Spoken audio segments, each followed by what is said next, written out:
Bethany is in South Dakota. Hi, Bethany. Welcome to the Dave Ramsey Show. Hi. Thank you so much for taking my call. Sure. How can Christy and I help? Yeah, well, I own my own direct sales business, and I was just I had the opportunity to take the Master Financial Training back in April, and so now I'm launching my coaching practice. So my question kind of has to do with regarding balancing working from home by running my business out of my home, and still taking on the duties of taking care of a household and husband and all of that. So I'm just curious, Christy, does your husband work as well? And I guess how do you kind of tread upstream of I guess for me, being a stay-at-home mom, but also owning my own business and being the breadwinner, I'm finding that it's not a common, scenario in normal households across America. So I'm having a hard time relating to other women when most of my friends are now stay-at-home moms and don't have a job outside of the home. So I guess how do you just balance all of that and still being able to provide time for your family and your business and all of that? Sure. Well, this is a common question we get probably more than anything else because it is a challenge. And I'll tell you, there's no perfect answer. There's not a perfect formula. Most of us are just making it up as we go. And it's messy, and that's okay. But two things you hit on that I want to touch on. One is, does my spouse work, and what does that look like for us? And he does. And he also travels. He's actually out of town right now. And I travel as well. And so there's a real key factor that attributes to our success, which is being on the same team. And the way that you do that is you have a conversation. Now, if you're familiar with Dave's teaching, we teach you to get on the same page with your family, like when you're making a budget, and you want to do that with your time as well. So you want to have a conversation with your spouse about what are the expectations for time, for schedule, for work, for commitments and priorities with your time, just like with your budget. And then it cuts out a lot of the resentment and unmet expectations. We do a budget with our calendar.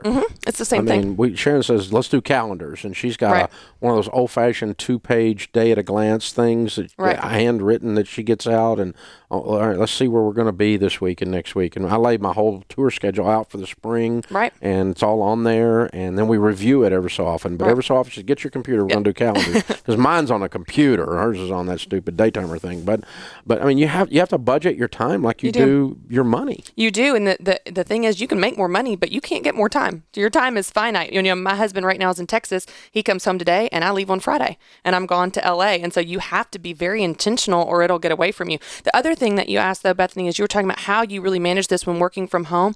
And it's very, very tempting when you work from home to not treat it like a real job.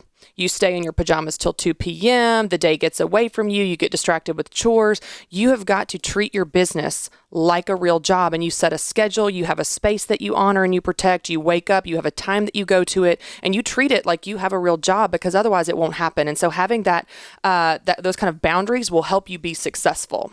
We always joke about this. Started on a card table in my living room, and it did. And our kids were little.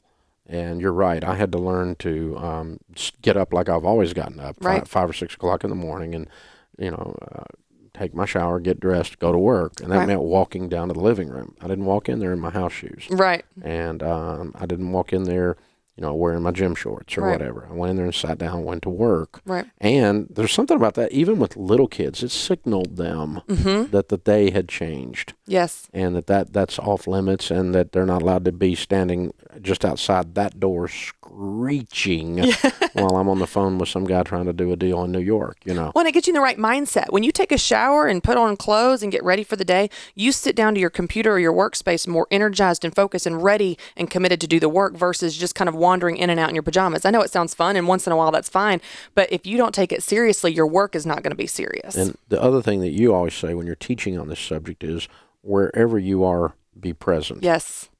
Yes, just having focus on, if you're working from home, it's very easy for your business to take over your life or feel like your life creeps in and distracts you from your business. But if whatever you're working on, having complete focus there and trying to tune out some of those other things with those boundaries of space or schedule, or if you need to get childcare and help, that will really help you be present in those moments. And then when you're off work and you're out of that space and you're in your pajamas and you're hanging out with your kids, you can be present there as well. Yeah, you don't pick up the cell phone. Right. Yeah, you don't check your email while you're playing with your child. Right. You set it aside. It's do the thing you're there to do. Yes. The problem is when we're sort of working but we're playing with the kids, or we're sort of playing with the kids but we're working, that nobody's winning. Right. Nobody's getting the all of you at that point, and that's where we mess up. Right. And women are really, we pride ourselves on being great multitaskers, but there's a right and a wrong way to multitask. The right way to multitask is when you give your attention in one area and you maybe have other things going, like food in the crock pot, laundry going. That doesn't require your attention. But when you try to give your attention in multiple spaces, like to your children and their homework, and also doing orders or on the, something else, it's going to suffer. It's like talking to someone when they're texting. They're not paying attention to you. You can't give your attention in multiple areas at one time. Yep. Very cool. Hey guys, thanks for watching. If you enjoyed this video, click the subscribe button to get the latest content and check out these other great clips from the show. So you have to break the cycle. You have to flip this thing on its head and make it behave. You've got to get so fired up and wired up that your broke friends think you've lost your mind.